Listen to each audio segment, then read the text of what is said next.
तो episode start होता है मियो को दिखाते हुए। उसकी आंख खुलती है तो उसके सामने क्योका नहीं बल्कि सुरुकी था। मियो फौरन से खड़ी होकर कहती है, मुझे माफ करिएगा, आपको परेशानी हुई, पता नहीं मैं अचानक कैसे गिर गई। सुरुकी कहता है, नो प्रॉब्लम, मुझे तो खुशी है कि आपको चोट नहीं लगी। तभी पीछे से हाजुकी भी आकर सुरुकी का शुक्रिया अदा करती हैं। फिर जाने से पहले सुरुकी मियो के एकदम करीब आकर कहता है कि आप अपना बहुत ख्याल रखिएगा और चला जाता है। वहीं यूरी भी मियो से पूछती है, मियो क्या आप ठीक हैं? मियो कहती है, हाँ फिक्र ना करिए, मैं ठीक हूँ। यूरी कहती है, आपको अपना ज्यादा ख्याल रखना होगा, चलिए हम वापस घर चलते हैं। वहीं कार की तरफ जा रहा सुरुकी रुक कर कहता है, वैसे तुम्हें अपना काफी ख्याल रखना चाहिए क्योंकि तुम इतनी स्पेशल जो हो। फिर अगली सीन में हम क्योका को देखते हैं जो कि काफी जल्दबाजी में घबराते हुए घर पहुंचता है। मियो सो रही थी। हाजुकी और क्योका अलग रूम में जाकर बात कर रहे होते हैं। क्योका हाजुकी को सब बता देता है कि जब मियो को डरावने सपने आते हैं तब वो घर में सुपरनैचुरल एबिलिटी को सेंस कर पाता है।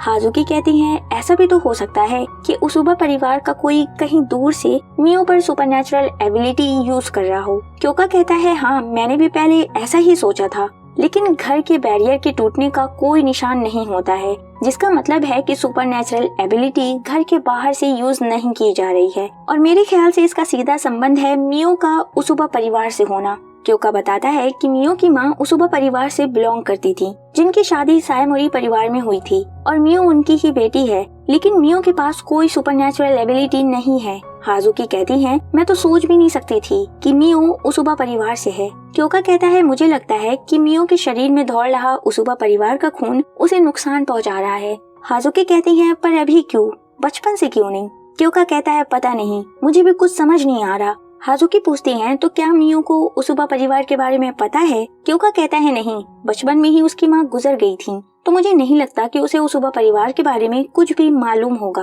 और अगर हम उससे कुछ पूछें भी तो मुझे शक है वो हमें कुछ नहीं बताएगी क्योंकि वो अक्सर अपनी फीलिंग्स को छुपाती आ रही है। हाजुकी क्योका को समझाती हैं कि वो हमें परेशान नहीं देखना चाहती, इसलिए शायद कुछ नहीं बताती, लेकिन हम कोशिश करेंगे कि वो हमसे शेयर करे। फिर सीन शिफ्ट होता है एक बंदे की तरफ। वो आधी रात को अपने डॉग के साथ कुछ सामान लेकर जा रहा होता है। तभी अचानक ही उसका डॉग जंगल की एक तरफ देखकर भौंकने लगता है। वो बंदा सोचता है कि शायद उसके डॉग ने कोई जानवर देख लिया होगा, लेकिन तभी वो आत्माएं विजिबल हो जाती हैं और वो बंदा उन्हें देखकर काफी जोर से चीखता है और इसी के साथ सीन कट हो जाता है। फिर अब अगले सीन में गोदो क्योका को उसी बंदे के बारे में रिपोर्ट कर रहा होता है कि उस पर आत्माओं ने अटैक कर दिया और अभी वो बंदा कोमा में है। क्योका कहता है, मतलब आत्माएं अब इंसानों के कबीले के करीब पहुंच गए हैं, ये तो हमारी कैलकुलेशन से भी ज्यादा तेजी से आगे बढ़ रहे हैं। अगर ऐसा ही रहा तो उन्हें इंपीरियल सिटी के अंदर पहुंचने में भी ज्यादा वक्त नहीं लगेगा। इसी के साथ सीन मियो की तरफ जाता है। वो फिर से बुरा सपना देख रही थी, जिससे डर कर उसकी आंख खुल जाती है। मियो कहती है, अब मैं और नहीं सह सकती, आखिर क्यों मुझे हर बार डरावने सपने आ रहे हैं। खैर, फिर अब मियो तैयार हो रही थी, तभी वो मिरर में खुद को देखकर कहती है, आखिर मैं हाजुकी जैसी प्रॉपर लेडी कैसे बन पाऊंगी? अगर मैं पहले जैसे ही कमजोर रही तो मेरी तबीयत खराब होने की वजह से उन्होंने मेरी क्लासेस भी कम कर दी हैं। कितनी शर्म की बात है, मुझे पढ़ने का मौका भी मिला तो वो मेरी तबीयत की वजह से वेस्ट जा रहा है। खैर, मियो क्योका के पास कॉल करती है। क्योका बताता है कि आज फिर से वो घर देर से आएगा। मियो कहती है, फिर क्या मैं आपके लिए खाना बना कर लाऊं? क्योका कहता है, नहीं, तुम बस आराम करो। मियो कॉल रखने वाली थी, तभी क्योका पूछता है, मियो तुम ठीक तो हो ना? क्या ऐसा कुछ है जो तुम्हें परेशान कर रहा है? मियो कहती है, नहीं, ऐसा कुछ भी नहीं है, मैं बिल्कुल ठीक हूँ। अब हम क्योका, गोदो, काजुशी और जनरल को एक रूम में देखते हैं, जहाँ पर गोदो बता रहा होता है कि वो आत्माएं इंपीरियल सिटी की तरफ ही बढ़ रही हैं। क्योका पूछता है, इंपीरियल हाउस होल्ड मिनिस्ट्री की तरफ से क्या कोई इन्फॉर्मेशन मिली? जनरल कहते हैं, नहीं, वो काफी ज्यादा स्लो हैं। क्योका कहता है कि हम इस तरह से बैठकर टाइम वेस्ट नहीं कर सकते, हम अपने बंदों को भेज रहे हैं इंपीरियल सिटी को घेरने के लिए और मुझे फौरन ही इसकी अथॉरिटी चाहिए। गोदो कहता है, एक बड़ा हंट और डिस्ट्रॉय ऑपरेशन। सुनने में मजेदार लग रहा है। जनरल कहते हैं, ठीक है क्योका, तुम इंपीरियल सिटी को प्रोटेक्ट करने की तैयारी करो, मैं मिनिस्ट्री से बात करता हूँ। फिर अब सीन घर की तरफ जाता है। मियो ने डिनर बनाया हुआ था। हाजुकी कहती हैं, पर तुमने क्यों बनाया? अभी तुम पूरी तरह से ठीक नहीं हुई हो। मियो कहती है, अरे नहीं, मैं बिल्कुल ठीक हूँ। फिर हाजुकी जब मियो के हाथ का खाना खाती हैं, तो उन्हें बहुत ही ज्यादा पसंद आता है और वो मियो की तारीफ करती हैं, जिससे मियो काफी ज्यादा शर्मा जाती है। फिर हाजुकी बताती हैं कि तुम्हें पता है, मेरी कुकिंग बहुत ही ज्यादा बुरी है। गर्ल्स स्कूल में कुकिंग क्लास में हमेशा मेरे बुरे ही नंबर्स आते थे। मैं जो भी बनाती वो हमेशा जल जाता, तीखा हो जाता या फिर नमक ही कम पड़ जाता। ये सब सुनकर मियो कहती है, सच में मुझे तो यकीन ही नहीं हो रहा है। वहीं यूरी कहती है, जब आपकी शादी हुई होगी तो आपके लिए काफी मुश्किल रहा होगा। हाजुकी कहती है, मेरी शादी, अरे हाँ, आई विश कि आप उसे मेंशन ही ना करती, मेरी जिंदगी का सबसे बड़ा रिग्रेट। मियो कहती है, रिग्रेट? हाजुकी बताती हैं कि मेरा जन्म कुदो परिवार में हुआ था, तो मुझे पहले से ही मालूम था कि मेरी शादी राजनीतिक समझौते के लिए ही होगी। लेकिन शुक्र है कि मेरे पति बहुत ही ज्यादा दयालु थे। लेकिन प्रॉब्लम थी उनकी फैमिली। 17 साल की थी मैं जब मेरी शादी हुई थी, तो इमेच्योरिटी, घरेलू कामकाज न आने की वजह से मैं उनके परिवार के लिए एक आइडल पत्नी साबित नहीं हो सकी। हालांकि मेरे पति हमेशा मेरा साथ देते, लेकिन एक दिन हमारे बीच काफी बुरी लड़ाई हो गई, जिसके बाद ही हमारा डाइवोर्स हो गया। लेकिन जब मैं वापस से अपने पेरेंट्स के घर लौटी और मेरा दिमाग शांत हो गया, तब मुझे अफसोस हुआ और इस बात का एहसास भी कि परिवार के साथ रहना बहुत जरूरी है। लेकिन मैंने वो मौका खो दिया था, जिसका मुझे अफसोस है। मुझे लगता है कि मैं और बेहतर कर सकती थी, लेकिन अब क्या फायदा। इसलिए मियो, मैं तुम्हें एडवाइस दूंगी कि तुम्हें अपनी फीलिंग्स को छुपाना नहीं चाहिए, ताकि मेरी तरह आगे जाकर तुम्हें भी अफसोस ना करना पड़े। तो बताओ मियो, आखिर तुम क्या चाहती हो, कैसे जीना चाहती हो? मियो मन में सोचने लगती है और कहती है कि मैं एक वर्दी वाइफ बनना चाहती हूँ, एक प्रॉपर लेडी बनना चाहती हूँ, बिल्कुल हाजुकी की तरह। मेरी विश है कि मियो कुछ और भी कहने वाली थी, तभी हाजुकी उसे आवाज लगाकर उसके ख्यालों से बाहर निकालती हैं। हाजुकी पूछती है, मियो तुम क्या सोच रही हो? मियो कहती है, मैं वो बस, असल में मैंने कभी सोचा नहीं कि मैं कैसे जीना चाहती हूँ, लेकिन हाँ, मैंने एक चीज पहले से ही डिसाइड कर ली है कि मैं यहीं रहना चाहती हूँ, क्योका के साथ। हाजुकी मुस्कुराते हुए कहती हैं कि कितना खुशनसीब है वो कि तुम जैसी कोई केयर करने के लिए उसके पास है। इसी के साथ सीन क्योका की तरफ जाता है और वो खबरी से मिलने आया था। खबरी कहता है, इतने बड़े शहर में सुमी नाम की औरत की इन्फॉर्मेशन निकालना आसान नहीं है, क्योंकि ना जाने कितनी सुमी है इस शहर में। क्योका कहता है कि सुमी उसुबा ही हमारी एक लौती क्लू है। उसुबा परिवार के बारे में जानने के लिए तो ढूंढते रहो, कोई ना कोई इन्फॉर्मेशन जरूर मिलेगी। फिर अब अगले सीन में हम देखते हैं कि आधी रात को क्योका अकेले बैठा हुआ था। तभी मियो चाय लेकर आती है और कहती है, क्या मैं भी आपको ज्वाइन करूं? अब दोनों एक साथ ही बैठे होते हैं। तभी क्योका कहता है, मियो मैं बिजी होने के कारण तुमसे बात नहीं कर पा रहा था, उसके लिए सॉरी। मियो कहती है, कोई बात नहीं। फिर क्योका कहता है, मियो क्या तुम्हें कोई चीज परेशान कर रही है? मियो मुस्कुराते हुए कहती है, नहीं, ऐसा बिल्कुल नहीं है। बेचारा क्योका फिर से खामोश हो जाता है। फिर मियो पूछती है, क्योका क्या आप मुझे बता सकते हैं कि हाजुकी के साथ बड़ा होना कैसा था? क्योका कहता है, अरे हाँ, मैंने तुम्हें अपने पास्ट के बारे में कभी कुछ बताया ही नहीं। वैसे मेरे और हाजुकी के बीच में हमेशा से ही अच्छे संबंध रहे हैं। हम दोनों में बचपन से ही एक अंडरस्टैंडिंग थी। हालांकि हमारी पर्सनैलिटीज थोड़ी सी डिफरेंट रही है, लेकिन मेरे हिसाब से भाई बहनों के रिश्ते में पसंद और नापसंद जैसी चीजें नहीं होती हैं। आई होप कि तुम्हें तुम्हारे सवाल का जवाब मिल गया होगा। मियो मन में कहती है, ये तो बहुत प्यारा है और मुझे थोड़ी सी जलन भी हो रही है, क्योंकि मेरे पास ऐसी कोई यादें नहीं है। इतने पर क्योका कहता है, मियो थोड़ा करीब आना। मियो सिरक कर क्योका के थोड़ा करीब बैठ जाती है। तभी अचानक क्योका मियो का हाथ पकड़कर कहता है कि अगर तुम्हें अकेलापन महसूस हो रहा है तो मुझे बताओ। अगर तुम्हें कोई चीज परेशान कर रही है तो प्लीज मुझे बताओ। अगर तुम बताओगी नहीं तो मुझे पता कैसे चलेगा? मियो कहती है, नहीं, मैं अकेली नहीं हूँ। क्योका कहता है, क्या तुमने मुझे जरा भी मिस नहीं किया? मैंने तो तुम्हें बहुत ज्यादा मिस किया। मियो काफी ज्यादा नर्वस हो गई थी, उसके गाल भी शर्म से लाल हो गए थे।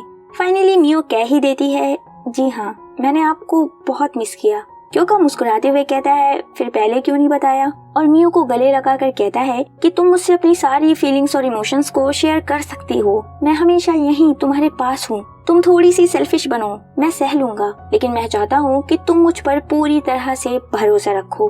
हम एक दूसरे को सपोर्ट करेंगे, आखिर परिवार इसीलिए तो होता है ना। मियो की आंख भर आई थी। अब अगले दिन मियो अपने कमरे में बैठकर कह रही होती है कि क्योका कितने दयालु हैं, लेकिन मैं उन पर पूरी तरह से डिपेंड नहीं हो सकती। मुझे अपनी प्रॉब्लम्स को खुद ही सॉल्व करना आना चाहिए, वरना मैं कुदो परिवार के लिए एक अच्छी बहू कैसे बन पाऊंगी। मियो ये सब सोच रही होती है, तभी बाहर से एक आवाज आती है। मियो दरवाजा खोलने जाती है और घर के बाहर सुरुकी था। मियो उसे देखकर एकदम से हैरान हो जाती है और सुरुकी भी हैरान होने की एक्टिंग करता है। खैर, सुरुकी पूछता है, क्या क्योका घर पर है? मियो बताती है, नहीं, वो तो काम पर गए हैं। सुरुकी कहता है, ये तो बड़ी अजीब बात है, मुझे तो पता चला था कि वो छुट्टी पर है। मियो बताती है, जी हाँ, इस बीच वो काफी ज्यादा बिजी हैं, इसलिए उन्हें अर्जेंटली बुला लिया गया है। फिर सुरुकी खुद को इंट्रोड्यूस करता है। मियो भी अपना नाम बताती है, जिस पर सुरुकी कहता है कि मैं आपको पहले से ही जानता हूँ। मियो हैरान होती है। सुरुकी कहता है असल में कुदोजी काफी ज्यादा फेमस है, तो सभी को पता है कि उन्हें फाइनली एक फियांसे मिल गई है, और अफवाहों के अनुसार ये बात भी सही लग रही है कि वो काफी ज्यादा निर्दयी इंसान है। मियो कहती है आपको ऐसा क्यों लगा? सुरुकी कहता है मिस मियो, आपने अपना चेहरा देखा है, कितना पीला पड़ चुका है और आप कितनी कमजोर भी हैं। मियो कहती है इसमें उनकी कोई गलती नहीं है।